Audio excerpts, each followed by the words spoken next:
Chapter 16. Duality demonstrated by evolution. Duality in the lower animals. A primordial fact. A physical basis for immortality. The ultimate goal of psychic evolution. Evidence of design in psychic development. Definition of design. Nature conceals God. Man reveals God. The functions of the soul. Design evinced in the facts of organic evolution. The benevolence of God. Painless death. The universal anesthetic. God is ever kind to the victim of the inevitable. Man re-enthroned. Javing now definitely ascertained that the facts of cerebral anatomy not only sustain the dual hypothesis, but locate the organ by and through which the subjective mind can manifest itself. It remains to consider briefly the bearing of the facts of evolution upon the subject matter. For, if it is true that man has a soul, and that his soul is immortal, all the pertinent phenomena of nature will conspire to verify those facts. It will also be in order briefly to consider the facts of evolution, as manifested in the creation of the dual mental organism, in their bearings on the question of the character and attributes of the deity. Evolutionists tell us that the tendency of organic nature from the beginning has been toward the creation of man. All the facts of physical nature conspire to demonstrate the truth of that proposition, for, on every line of the evolution of the lower animals upward, the trend of each successive change in physical structure has been toward that final goal. But evolutionists have failed to observe another cognate fact of even more profound significance, namely, that, in the very beginning of psychic evolution, the foundation was laid for the development of an immortal soul. This foundation was laid when the first organic being, having a dual mental organism, was evolved from protoplasm. And on every line of evolution from the lower animals upward, this dual mental organism is a salient, nay, the dominant, mental and physical characteristic. As I have remarked in a previous chapter, without the dual mind there would be no mental organism remaining after the dissolution of the body and brain, and the consequent extinction of the objective mind. In other words, without the dual mind there would be no basis upon which to build a human soul. With it, existent from the beginning in the lower animals, the process of evolution of the subjective mind from the status of mere animal instinct up to that of an intelligent, self-existent entity, was as natural as inevitable. As was the evolution of the physical organism through the gradations of animal life up to the perfect physical man. As the soul is kin-sent with the body, and as the objective and subjective minds are synchronous in action, so has psychic evolution progressed in perfect unison with organic evolution. As the ultimate goal of organic evolution is the creation of man, so is the ultimate goal of psychic evolution the creation of the immortal soul. On no other rational hypothesis can the wisdom of the Creator be made manifest to finite comprehension. But on this hypothesis, not only is the existence of the God of Jesus made apparent, but his wisdom is demonstrated. It has often been said that there is no evidence of design in the phenomena of physical nature, and it must be admitted that in the ordinary phenomena of the physical universe nothing is manifest but the operation of a blind force, which appears to be inherent in matter, operating under the impulse of an iron necessity and apparently in utter disregard of human life or of mercy or of justice. On the other hand, it may be said that this vast universe itself, with its inherent laws, by and through which such grand and beautiful results are brought about, is an evidence of design. Who, says Beecher, designed this mighty machine, created matter, gave to it its laws, impressed upon it that tendency which has brought forth the almost infinite results on the globe, and wrought them into a perfect system? Design by wholesale is greater than design by retail. All of which sounds plausible, but it is simply begging the question. If there were no further evidence than that, science would be justified in rejecting the design argument altogether, which it has done ever since the doctrines of Darwin displaced those of Paley. It seems to me that certain of the specific facts of evolution itself furnish the most indubitable evidence of design that can be imagined. Paley's watch did not furnish a more striking evidence of design than is afforded by the dealings of God with man. The first question, however, is, what is the proper definition of the word design, as it is employed as an argument for the existence of God and his intelligent authorship of the universe? This becomes a very important question when we remember how much of man's valuable time is annually wasted in disputatious argument between persons whose only real differences arise from a wrong interpretation of terms. Design, in the sense which reaches the merits of the question at issue, is a definite purpose conceived by an intelligent being with a view to the production of a specific useful result. This definition applies with equal force to the works of nature and the works of man. In Paley's watch there was evidence of intelligent design, for a specific useful result was produced, namely, the creation of an instrument for the measurement of time. But a lunatic might produce the most complicated machine imaginable, and if it had no specific purpose to subserve, if it was incapable of being set in motion or of performing any function, there would be no evidence of intelligent design.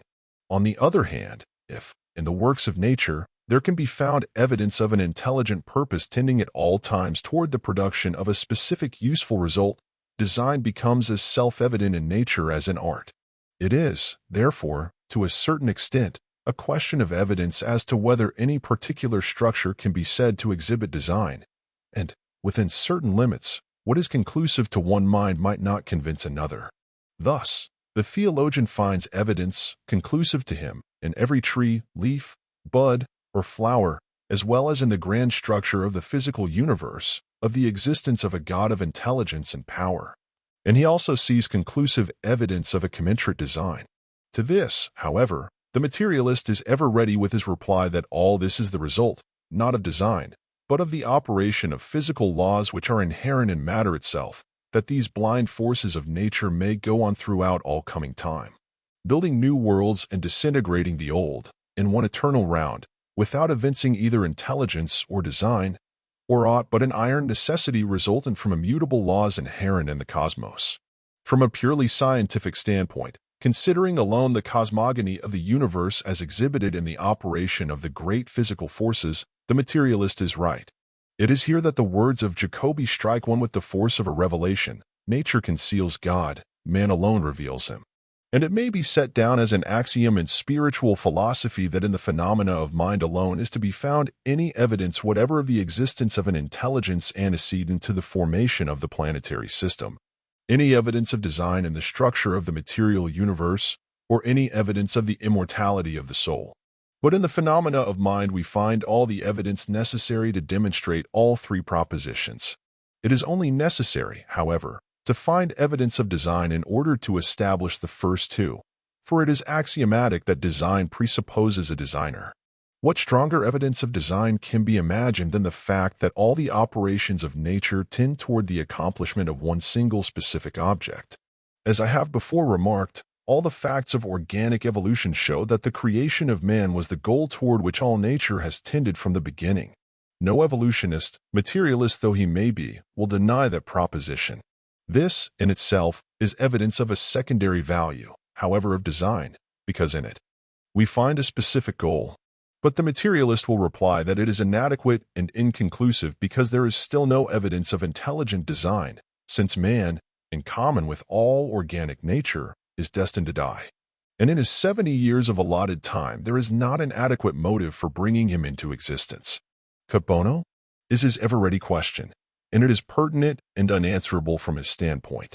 If, therefore, there were no further evidence of design than that afforded by man's physical existence, it must be conceded that the argument fails from inherent weakness. But, as I have already pointed out, there was a foundation laid at the earliest possible period in the history of organic evolution for the development of an immortal soul. The dual mind found in each and every animate creature evolved from each individual monad furnishes this foundation. It is found in all animate nature, from the lowest to the highest, and on every line both of divergence from man and of convergence toward him, so that, upon whatever line of development the goal might be reached, the embryo of an immortal soul would be present. It is true that there are creatures destitute of anything like a brain, and therefore without an objective mind, but there is nothing in all animate nature that is destitute of a subjective mind, rudimentary though it be. In fact, the subjective mind antedates the objective, the latter being the result of organic evolution. It may be asked why it is necessary to assume that the subjective mind in animals is the embryo of an immortal soul in man, since both minds have functions to perform in physical life. To this the self-evident reply is that nature never produces an unnecessarily complex or complicated organism. And unless we assume that God was incapable of endowing the subjective mind with the capacity to develop the power of reason sufficiently for the purposes of this life, we must assume that it has functions to perform in some other life. We know that it is susceptible to a far higher intellectual development than is the objective mind.